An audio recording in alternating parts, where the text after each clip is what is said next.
Welcome to HITshow, your go-to source for today's leading healthcare business headlines. I'm your host, Rhonda Brooks. It's Tuesday, August 19th, and today we're covering provider finances, payer trends, big tech's next moves in healthcare AI, and Epic's big announcements out of Verona. Let's get started. Logan Stokes joins us with a look at how major health systems are faring financially, and one provider that's struggling under the weight of an Epic go live. Rhonda, provider finances are sending mixed signals this week. Mass General Brigham reported a third quarter operating gain of $74 million, but the system is still running a year-to-date loss due to layoff expenses.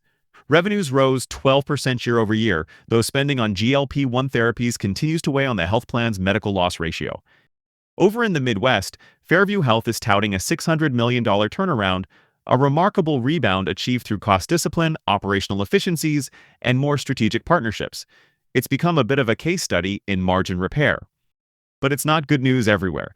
Memorial Sloan Kettering Cancer Center is facing a $113 million shortfall, directly tied to the launch of its new Epic EHR.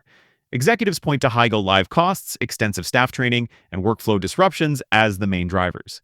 Leaders say the transition is necessary for long-term data sharing and interoperability, but the near-term costs are hitting hard. How typical is it, Logan, to see such a steep financial hit from an Epic implementation? We've seen similar impacts elsewhere, Rhonda.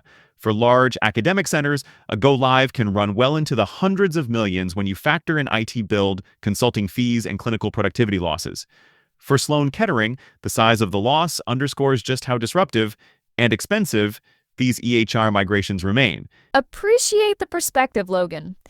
Stay with us as we shift from hospital finances to the latest payer news. Xavier Banks is here with a double header, slipping Medicare Advantage satisfaction and a courtroom defeat for Elevance. Rhonda, Medicare Advantage members are sounding the alarm. J.D. Power's 2025 study shows a 29-point drop in satisfaction, down to just 623 out of 1,000. Trust in their plans fell an even steeper 39 points. Researchers say weak onboarding, confusing benefit explanations, and poor digital experiences are the biggest drivers. And with MA enrollment still growing, those are red flags for payers competing on experience. Is there any signal on which plans are being hit hardest? The survey suggests the largest national carriers are feeling it most, but regional plans are not immune. Analysts say expectations are rising across the board, especially with older adults increasingly comfortable with digital tools. And speaking of big carriers, Elevance Health just lost its lawsuit against CMS over the star rating system. A federal judge upheld CMS's methodology, dismissing Elevance's claims that the process was arbitrary. The ruling could cost Elevance tens of millions in bonus payments tied to high star plans. Industry watchers say this sets a precedent that will make it harder for other payers to successfully challenge ratings in the future. A major setback. Xavier, thank you for breaking that down for us. When we come back, big tech doubles down on healthcare AI. Parkview Health builds an AI-powered downtime safety net and will head live to Verona for the biggest announcements from Epic's annual user meeting. Stay with us. HITshow is made possible by Altera Digital Health's Sunrise EHR, the flexible solution that provides tools and technology clinicians need to deliver better care, their way. The journey toward the summit of healthcare has begun, and through partnerships built on trust, Sunrise is helping healthcare organizations bring next-level care within reach. Welcome back. You're listening to HITshow Daily as we turn to health tech. Jade Romero has the latest on how the tech giants are accelerating their healthcare AI strategies. It's been a busy August for the tech titans in healthcare AI. Google and NASA are collaborating on an AI-powered tool for autonomous medical care in space, with an eye toward long-duration missions to the Moon and Mars. It's a futuristic application, but the technology could eventually translate back to remote and rural care on Earth. OpenAI unveiled GPT-5 on August 7, highlighting major gains in answering health-related questions. The model outperformed earlier versions on the HealthBench benchmark and is designed to act as a thought partner for patients, tailoring responses to context, knowledge level, and even location. Microsoft reports that its Dragon Copilot, or DAX, had what Satya Nadella called a breakout year. The tool ambiently listens to patient visits and drafts EHR notes.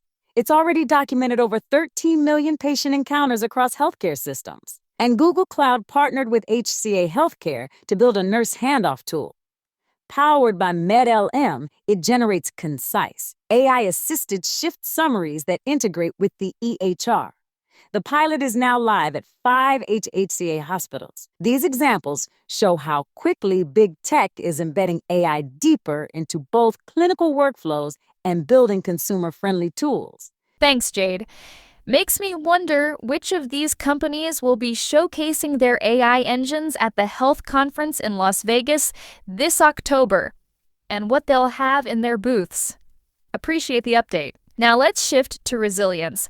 Anika Shah is here with news of an AI-powered backup system designed to keep patient care flowing. Thanks, Rhonda. Parkview Health has rolled out a virtual single patient record, a read-only system that allows clinicians to access essential patient charts during EMR or network downtime. It's AI-enhanced to sync and organize critical data. Leaders say this approach avoids the paper-based scramble that usually comes with outages, protecting both revenue and patient safety. A quick but important development. Thank you, Anika. And finally today, all eyes are on Verona, Wisconsin, where Epic's annual users group meeting is underway. Peter Betterworth has the highlights. Epic founder Judy Faulkner announced several new public health and patient engagement features coming to Epic over the next year. In February 2026, Epic will launch Emmy's centralized to-do list in My Chart, designed to give patients preventive care reminders in one simple dashboard.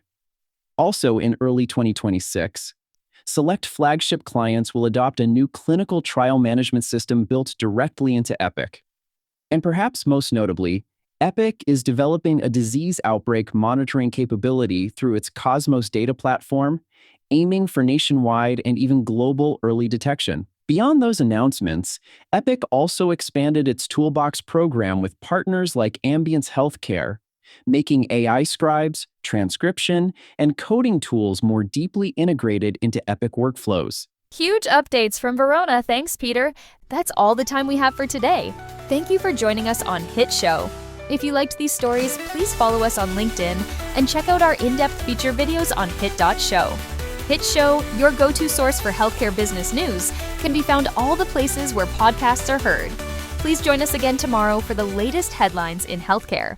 HITshow is made possible by Kimchi. Transform your team with an agentic AI workforce that creates, optimizes, and distributes marketing content while keeping the human touch. For an AI workforce powered by you, Kimchi.com.